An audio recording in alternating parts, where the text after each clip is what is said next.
बच्चों, आज की क्लास के अंदर हम पढ़ने जा रहे हैं। अगला टॉपिक है हमारा टूल्स ऑफ बायोटेक्नोलॉजी, या जिसको हम कहते हैं टूल्स ऑफ आरडीएनए टेक्नोलॉजी। तो यहाँ पर हम different types of tools use करते हैं। पिछले लेक्चर में मैंने कुछ चीज़ें बताई थी, जैसे कि रेस्ट्रिक्शन एंजाइम, जिसको हम कहते हैं आरई लिखते हैं शॉर्ट में। उसके बाद कुछ टूल्स होते हैं जैसे वेक्टर, नॉर्मली हम यहाँ पर प्लाज्मिड का यूज़ करते हैं। उसके बाद कुछ यहाँ पर हम टेक्नोलॉजी का भी यूज़ करेंगे, जैसे कि अगारोस जेल इलेक्ट्रोफोरेसिस है, then PCR, then different type of methods of transformation. These are the different tools of biotechnology. आज हम सबसे पहले स्टार्ट करेंगे, फर्स्ट टूल है जो है रेस्ट्रिक्शन एंजाइम। रेस्ट्रिक्शन एंजाइम का मतलब होता है कि एंजाइम जो डीएनए को पर्टिकुलर साइट पर कट करते हैं, they are known as restriction enzyme. They cut the DNA at particular site. इसको कट करने की ज़रूरत क्यों पड़ी, या रेस्ट्रिक्शन एंजाइम की ज़रूरत क्यों पड़ी? तो बायोटेक्नोलॉजी के अंदर मैंने जैसे बताया था पिछले लेक्चर में, जब हमें आरडीएनए बनाना है तो आरडीएनए के अंदर हम क्या करते हैं, एक फॉरेन डीएनए लेते हैं, उसके बाद एक वेक्टर लेते हैं, नॉर्मली प्लाज्मिड जिसको हम कहते हैं, प्लाज्मिड का यूज़ करते हैं यानी। और उन दोनों को हमें क्या करना है, पहले तो जो डिज़ायर्ड डीएनए उसको हम कट करते हैं, साथ ही प्लाज्मिड को भी कट करते हैं और हम दोनों को जोड़ते हैं। तो उनको कट करने के लिए जब एंजाइम की ज़रूरत पड़ती है, वही एंजाइम है अपना रेस्ट्रिक्शन एंजाइम। अगर इसके हम ग्रुप ऑफ एंजाइम या कैटेगरी की बात करें तो रेस्ट्रिक्शन एंजाइम जो होते हैं वो बिलोंग करते हैं एंजाइम की कैटेगरी न्यूक्लिएज। ब्रॉडर जो बड़ा ग्रुप है वो है न्यूक्लिएज। न्यूक्लिएज के अंदर दो टाइप के एंजाइम होते हैं, एक होते हैं एक्सोन्यूक्लिएज और दूसरे होते हैं endonuclease. The exonuclease enzyme will cut the DNA at the terminal point of the DNA। जैसे मान लो ये DNA है, DNA को जैसे कभी ऐसे बनाते हैं या फिर कभी ऐसे भी बनाते हैं। DNA को सिर्फ टर्मिनल पॉइंट पर कट करें, जैसे ये उसका हो गया 5' to 3', 5' to 3'। अगर सिर्फ टर्मिनल पॉइंट पर कट करे तो वो क्या कहलाएगा, एक्सोन्यूक्लिएज। लेकिन अगर वही DNA है और उसको अंदर से कट करे यानी बीच में से कट करे, in middle of the DNA, inside the DNA, if cut is done then this type of enzyme is known as endonuclease. Exo का मतलब वैसे ही क्या होता है, बाहर से कट करना, आउटर साइड, टर्मिनल या टर्मिनल एंड को कट करना। But if the enzyme cut the DNA from the middle और from some particular point of inside the DNA, then it is called endonuclease. Here we will specifically study about this restriction endonuclease enzyme. Mainly हम endonuclease enzyme के बारे में बात करेंगे, restriction endonuclease enzyme। तो ये enzyme जो होते हैं, ये एंजाइम कहाँ पाए जाते हैं, मतलब ये कैसे हमें मिलेंगे? तो रेस्ट्रिक्शन एंडोन्यूक्लियस एंजाइम जो हैं वो हमें मिलते हैं डिफरेंट टाइप बैक्टीरिया से। सबसे पहले 1963 के अंदर इशर्शिया कोलाई, ई कोलाई से दो एंजाइम मिले थे, जिसमें से एक एंजाइम ऐसा था जो डीएनए को कट करता है और दूसरा एंजाइम ऐसा है जो मिथाइलेशन करता है। इसको आप ध्यान से समझना, ये क्वेश्चन आता है। ये एंजाइम जैसे मैंने कहा बैक्टीरिया में पाए जाते हैं। जैसे मान लो ये हो गई ई कोलाई की सेल, जो मैंने अभी ये जो बनाया ई कोलाई का नाम लिया, तो ई कोलाई सेल के अंदर ये एंजाइम पाए जाते हैं। तो ये एंजाइम, क्वेश्चन ये आता है कि if they are present in the bacteria then why they do not cut the bacteria DNA. Bacteria के खुद के डीएनए को कट क्यों नहीं कर देते? तो ये एंजाइम खुद के डीएनए को कैसे बचाएंगे, क्योंकि ये एंजाइम उनके बैक्टीरिया से मिलता है। तो बैक्टीरिया में इसका क्या यूज़ है? तो बैक्टीरिया के ऊपर हम जानते हैं कि बैक्टीरिया के ऊपर कुछ वायरस अटैक करते हैं, जैसे कि बैक्टीरियोफेज। जैसे मान लो इसके ऊपर मान लो बैक्टीरियोफेज वायरस अटैक करेगा, और बैक्टीरियोफेज क्या करता है, वायरस जब अटैक करेगा तो उसका जीनोम बैक्टीरिया के अंदर जाएगा और जिससे कि वो बैक्टीरिया का पूरा कंट्रोल ले लेगा। तो इससे बचने के लिए बैक्टीरिया ने एक एंजाइम डेवलप किया, जिससे कि वो क्या करेगा, जो भी वायरल डीएनए होगा उसको वो कट कर देगा, वायरल डीएनए को वो कट करके डिस्ट्रॉय कर देगा और ख़ुद को प्रोटेक्ट करेगा। तो ई कोलाई जैसे बैक्टीरिया है, खुद को प्रोटेक्ट करने के लिए वो क्या यूज़ करेगा, अपने खुद के रेस्ट्रिक्शन एंजाइम। लेकिन अगर जो उसके खुद के जो एंजाइम हैं, जो उसके खुद के एंजाइम जो हैं वो खुद के डीएनए को कट नहीं कर सकते, नहीं। क्यों? क्योंकि उसका जो खुद का जो डीएनए होगा उसके ऊपर वो ऐड कर देते हैं मिथाइल, और उसको ऐड करने को कहते हैं मिथाइलेशन। तो उनके पास एक और एंजाइम होता है जिसको कहते हैं methylase. They have one more enzyme along with the restriction enzyme which is called as methylase. This methylase will protect bacteria's own DNA.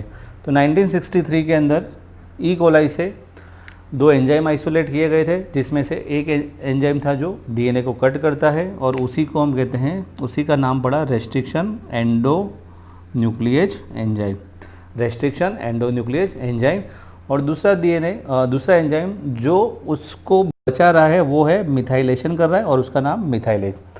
तो सबसे पहले 1963 के अंदर ऐसा पता चला था कि ऐसा कोई एंजाइम होता है, लेकिन अभी एग्जैक्टली उसका नाम या आइसोलेशन करना वगैरह अभी कुछ भी नहीं हुआ था।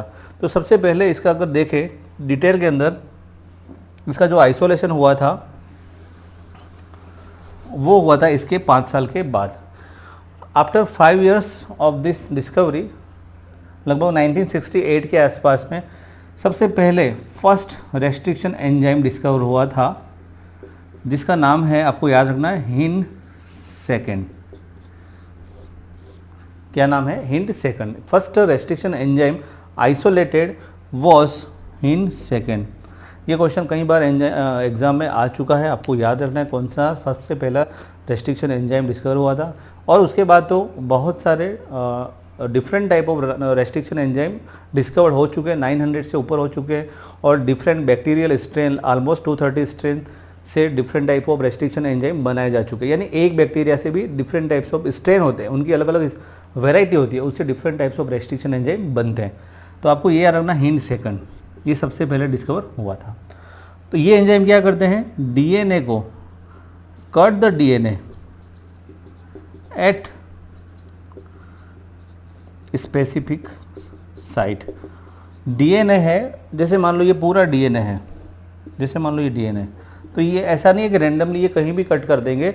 दे will cut at a particular site, at a particular site, और उस पर्टिकुलर साइट को हम कहते हैं रेस्ट्रिक्शन साइट, रेस्ट्रिक्शन साइट, या उसी का एक और नाम होता है रिकॉग्निशन साइट,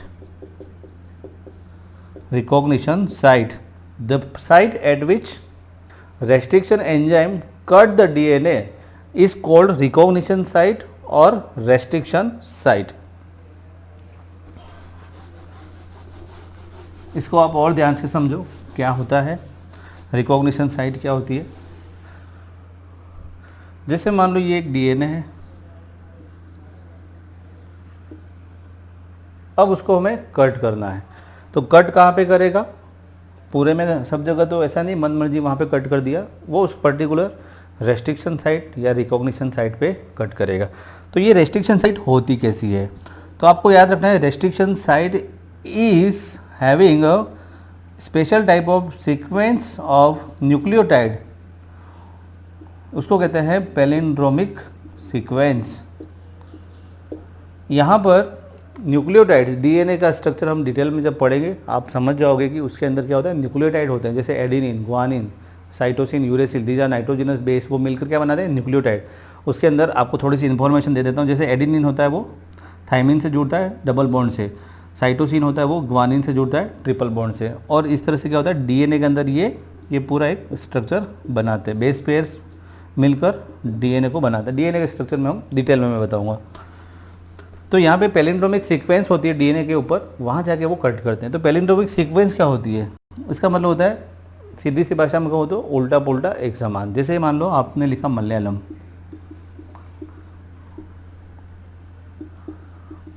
मलयालम को आप यहाँ से पढ़ो या यहाँ से पढ़ो, कैसा दिखेगा? एक जैसा। जैसे मान लो आपने लिखा नयन, आप इधर से पढ़ो या इधर से पढ़ो, कैसा है? एक जैसा। जहाँ पर दोनों साइड से अगर रीड करने पर सीक्वेंस सेम होती है उसको हम कहते हैं पैलिंड्रोमिक सीक्वेंस। तो रेस्ट्रिक्शन साइट जो है, ये जो पूरा डीएनए है उसके ऊपर जो रेस्ट्रिक्शन साइट है वो कैसी साइट है? That is the palindromic site, restriction site. जैसे कि मान लो एक एग्जांपल देता हूँ यहाँ पर, एंजाइम का इको R1, मैं अभी नोमेनक्लेचर बताऊंगा कि ये नाम कैसे पड़ा, ये नाम कैसे पड़ा। इको R1 की रेस्ट्रिक्शन साइट होती है GAATTC, GAATTC 5' and 3' and 5' and 3' and. अब आप इस सीक्वेंस के अंदर आप यहाँ से पढ़ो तो यहाँ क्या लिखा GAATTC, और अगर आप इधर से पढ़ते हो GAATTC, तो ये क्या है, this is the palindromic sequence and this is the restriction site. जैसे मान लो ये पूरा DNA है, अब मान लो इसके अंदर जहाँ पर भी लिखा आ जाएगा GAATTC, सामने पर भी GAATTC, ये पूरा DNA ऐसे फ्लो हो रहा है, ठीक है, ये वही DNA, जैसे बीच में ये साइट आ गई। अब जब ये एंजाइम को आप भेजोगे तो ये एंजाइम इस पर्टिकुलर साइट को पहचानेगा और उसको कट करेगा। कट करने के बाद वहाँ का पोर्शन अलग हो जाएगा। तो कट करने के भी यहाँ पे अलग अलग तरीके होते हैं। कुछ एंजाइम ऐसे होते हैं जो ऑब्लिक कट करते हैं, और कुछ एंजाइम ऐसे हैं जो स्ट्रेट कट करते हैं। कैसे, जैसे मान लो ये DNA है, अगर इसको ऑब्लिक कट करना है, जैसे मान लो यहाँ पर ये लिखा हुआ है GAATTC, ये उसके सामने GAATTC, ऑब्लिक कट करने के अंदर वो ऑब्लिक कट करते हैं। जैसे कि मान लो ये यहाँ से कट कर रहा है तो ये ऑब्लिक कट हो गया, ये एक तरह का हुआ, ये oblique, this is the oblique cut. But some enzyme ऐसे होते हैं जो सेंटर से कट करते हैं, जैसे वो यहाँ से कट करेंगे, वो कहलाता है स्ट्रेट कट। ऑब्लिक कट करते हैं पर अब यहाँ पे अगर आप देखोगे तो ये कुछ ऐसा बनेगा, दो पार्ट हो गए इसके। अगर मैं इतना पार्ट लूँ और ये एक अलग पार्ट होगा, आप ध्यान से देखो, ऊपर का पार्ट है जैसे मैंने लिखा G तो अलग हो जाएगा इधर से AATTC, और उसके साथ में क्या बचा यहाँ पे G। इधर साइड देखूंगा तो प्लस कर रहा हूँ क्योंकि मैं अलग हो गया, ये G इधर वाला G, उसके साथ में कौन आया CTTA, समझ में आया। तो यहाँ पर एक हैंगिंग पार्ट है, यहाँ पर भी ये हैंगिंग पार्ट है। तो इस टाइप से जो बनेगा, इनके जो एंड्स बनेंगे, इन एंड्स को हम कहते हैं sticky end, these are known as sticky end. जब ऑब्लिक कट होता है तो स्टिकी एंड प्रोड्यूस होता है। यहाँ पर देखोगे तो यहाँ पर कैसे होगा GG, उसके साथ CC, और यहाँ पर CC, और ये GG, ये प्लस, ये दोनों यहाँ से टुकड़े हो गए, स्ट्रेट कट लगा। स्ट्रेट कट के अंदर यहाँ पे स्टिकी एंड नहीं बनते, यहाँ पर ये जो है ये कहलाते हैं blunt end, they are known as blunt end. In case of the straight cut they will form the blunt end, but in case of the oblique cut they will form the sticky end. अब ज़्यादा better कौन सा है, तो sticky and. कैसे, देखो मान लो ये एक पूरा DNA था, अब आपने ऑब्लिक कट किया ऐसा, तो मान लो ये स्टिकी एंड यहाँ पर मिला, ये दूसरा स्टिकी एंड मिला, तो जब हम जोड़ने जाएंगे तो क्या होगा, ये स्टिकी एंड और ये स्टिकी एंड दोनों आपस में जुड़ जाएंगे, और जुड़ जाने से उनका प्रॉपर कनेक्शन हो जाएगा।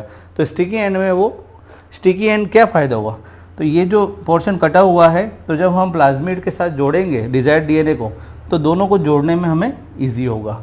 एक और चीज़, DNA का स्ट्रक्चर आपने अभी तक नहीं पढ़ा है तो फिर भी आपको बता देता हूँ कि यहाँ पर DNA का स्ट्रक्चर होता है, यहाँ पर इनके बीच में, न्यूक्लियोटाइड के बीच में एक बॉन्ड होता है जिसको हम कहते हैं फॉस्फोडाइएस्टर बॉन्ड, उसको हम कहते हैं फॉस्फोडाइएस्टर बॉन्ड, या यूँ कह सकते हैं कि शुगर फॉस्फेट बैकबोन। तो रेस्ट्रिक्शन एंजाइम बेसिकली कहाँ पे कट करता है, ये दोनों के बीच में, यानी इन दोनों के बीच में, इसको कहते हैं शुगर फॉस्फेट बैकबोन या फॉस्फोडाइएस्टर बॉन्ड। उसको तोड़ के इस DNA को ऐसे अलग कर दिया। जैसे मान लो मैं यहाँ से कट करता हूँ, तो यहाँ से कैसे कट किया, इसने यहाँ पे अटैक किया, यहाँ पे किया, तो ये पूरा पोर्शन अलग हो गया। तो ये जो हैंगिंग एंड है ये वाला, ये इसके साथ चला गया, और इतना जो पोर्शन है वो इस DNA का आ गया, तो यहाँ से ये दोनों अलग हो गए। तो इस तरह से क्या हुआ, DNA को कट कर दिया। किसने कट किया, रेस्ट्रिक्शन एंजाइम ने। तो रेस्ट्रिक्शन एंजाइम जो है वो पर्टिकुलर साइट पे कट कर रहे हैं, जिसको हम रिकॉग्निशन साइट कहते हैं। रिकॉग्निशन साइट की खासियत क्या है, it is a palindromic in nature, it has a palindromic sequence. Palindromic sequence क्या होती है, जहाँ पर दोनों साइड से रीड करने पर it has the same, it is the same when we read in the both direction 5 to 3 direction or in opposite 3 to 5 direction, it will have the same kind of sequence which is known as palindromic sequence, उल्टा पुल्टा एक जैसा। अब बात हो गई restriction side ने काम कैसे किया, कैसे कट किया, वो भी बता दिए। ऑब्लिक कट और स्ट्रेट कट हो गया, ये उसके बारे में हो गया। First restriction enzyme hind 2। अब बात आती है इनका नोमेनक्लेचर। जैसे मैंने अभी तक आपको दो एंजाइम बता दिए, हिंड 2 और इको R1। इको R1 की मैंने सीक्वेंस भी बता दी, GAA TTC, ये याद रखना। आप ज़्यादा नहीं तो इतना आधा याद रखो, GAA, ए का कॉम्प्लीमेंट्री टी होता है, फिर ए का टी, जी का सी, तो आधा ही अपने आप याद हो जाएगा। और उसके बाद आपको क्या करना है, कॉम्प्लीमेंट्री लिख देना है, क्योंकि जी हमेशा सी के साथ बॉन्ड बनाता है, ए हमेशा टी के साथ बॉन्ड बनाता है। तो ये एंजाइम आपको याद रखना है। उसके बाद अगर बात करें nomenclature of restriction enzyme, nomenclature is very important.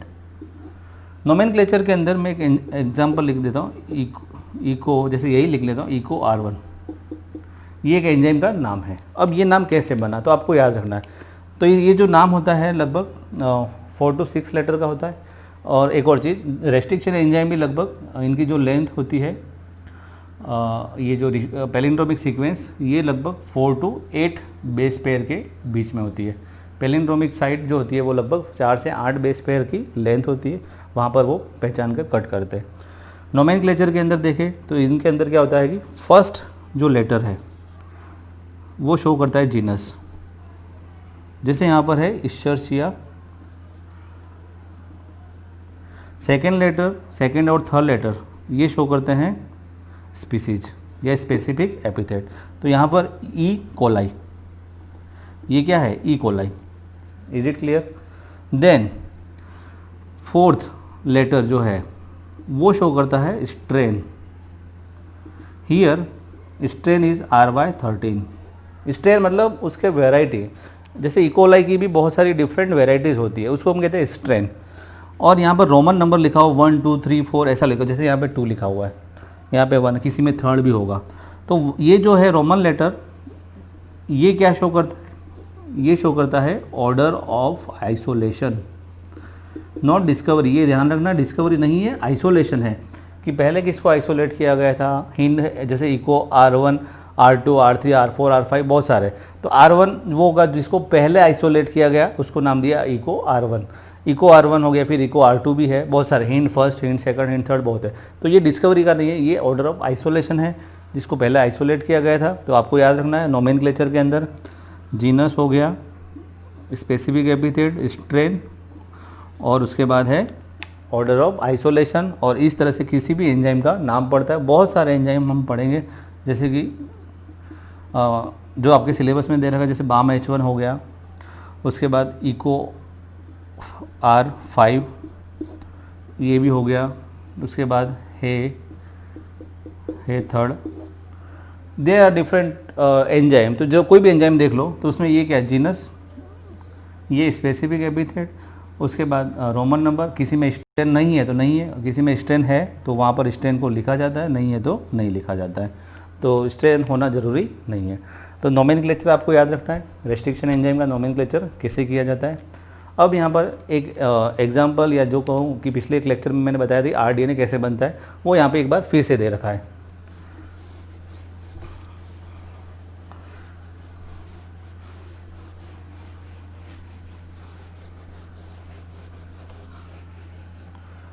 जैसे कि हम देखें लास्ट लेक्चर में मैंने बताया, जैसे मान लो ये प्लाज्मिड है और मान लो यहाँ पर आपका डिजायर्ड DNA, ठीक है। अब आप इन दोनों को कट करना चाहते हो, तो इसका रेस्ट्रिक्शन एंजाइम का एक रूल है, आपने जिस एंजाइम से मान लो प्लाज्मिड वेक्टर को कट किया है, उसी से सेम RE से रेस्ट्रिक्शन एंडोन्यूक्लियोज एंजाइम से आपको फॉरेन DNA या जिसको हम कहते हैं डिजायर्ड DNA, उसको सेम से कट करना है। ये क्वेश्चन आता है एग्ज़ाम में कि क्या दोनों के लिए रेस्ट्रिक्शन एंजाइम सेम होगा, डिफरेंट होगा, तो हमें बताना सेम होगा। क्यों? सेम इसलिए होगा क्योंकि जब हम रेस्ट्रिक्शन एंजाइम से कट करते हैं, हमने अभी देखा था स्टिकी एंड प्रोड्यूस होते हैं, तो दोनों अगर सेम एंजाइम से कट करोगे तो दोनों में क्या होगा, सिमिलर स्टिकी एंड मिलेंगे और जिससे वो इजीली लाइगेट हो जाएंगे। तो दोनों को हमेशा सेम एंजाइम से कट किया जाता है।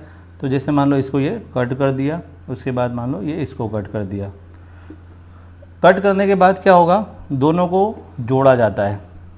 जोड़ने के लिए एंजाइम याद रखना है लाइगेज। तो यहाँ पर डीएनए जोड़ रहे हैं तो डीएनए लाइगेज एंजाइम होगा। डीएनए लाइगेज एंजाइम क्या करेगा, दोनों को जोड़ देगा। जैसे मान लो इसके अंदर ये आ गया, इसके साथ में ये वाला जुड़ गया। मैंने ये रेड से बनाया पर इधर मैंने ब्लैक कर दिया, पर वही चीज़ें।